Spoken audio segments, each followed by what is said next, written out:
Hi everyone, I'm Philip Galinsky of Samba New York, and in this video I'll be teaching you the basic pattern for samba on the first surdo, or surdo de primeira as it's known in Portuguese.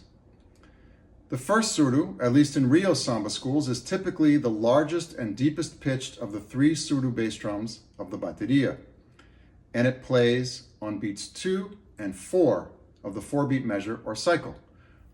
The first surdo is also known as the surdo de marcação, or marking surdo, I believe, because it marks the time by playing what I consider to be the most essential accents of the samba, which are the 2 and the 4.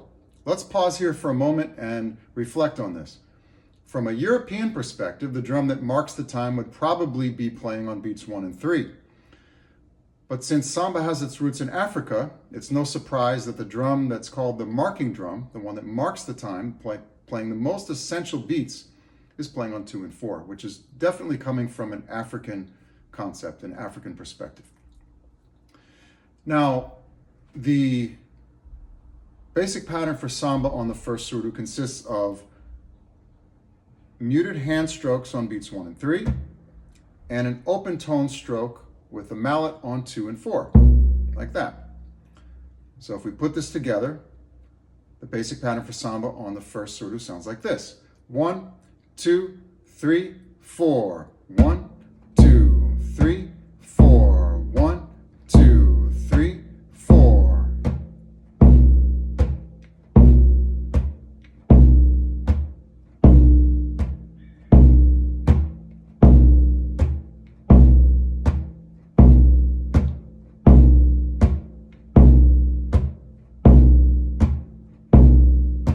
Okay, you may have noticed that you really have to keep steady time when you're playing any of these instruments, of course, but it's the job of the first surdo, and really the first and second surdos in most baterias, to play that pulse, because the second surdo in Rio samba schools tends to be medium-sized and medium-pitched, and it plays on 1 and 3 by answering the first surdo.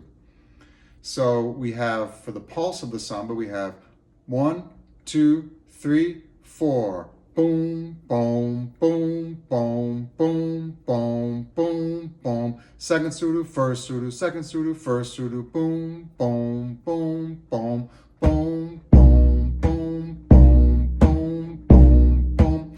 So my left hand is what the second surdo is playing, okay? So I'm playing exactly the opposite of what the second surdo is playing. So it's really important, this left hand muted stroke is really important because it helps me keep the time. I'm not just going like this, right? The left hand, even though you wouldn't hear it in the middle of a big bateria, it's really meant to help you keep the time, okay? So one strategy is to make sure that whenever you're lifting the mallet up, your hand goes down, and whenever your mallet comes down, your hand goes up. So if you have this kind of back and forth, that'll help you keep the time.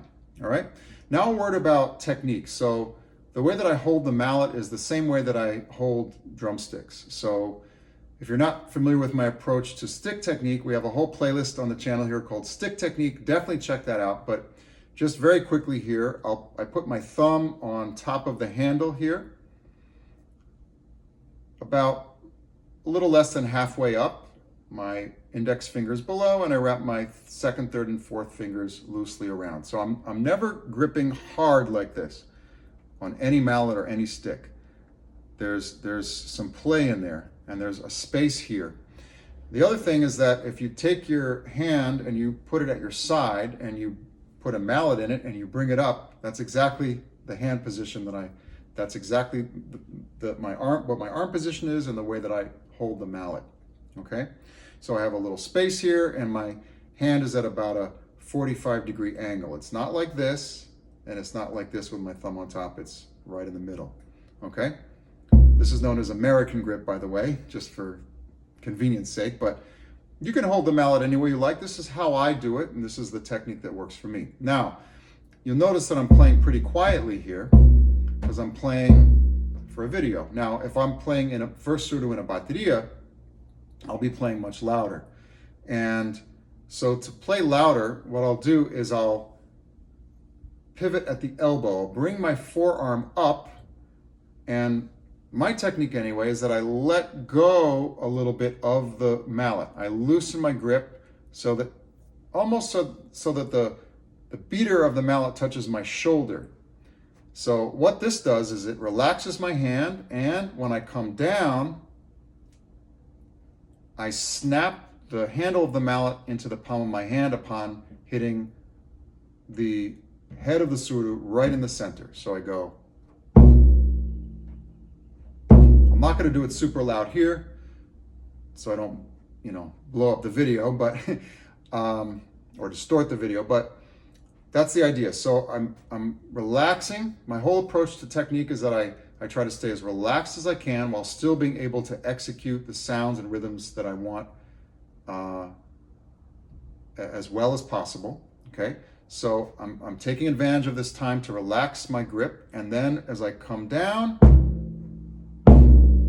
I snap the mallet into place, the handle of the mallet into place, and that gives me a very short rebound. I'm not going like that. I'm not letting it rest on the head, and I'm not going like this. I'm not doing that. I'm going.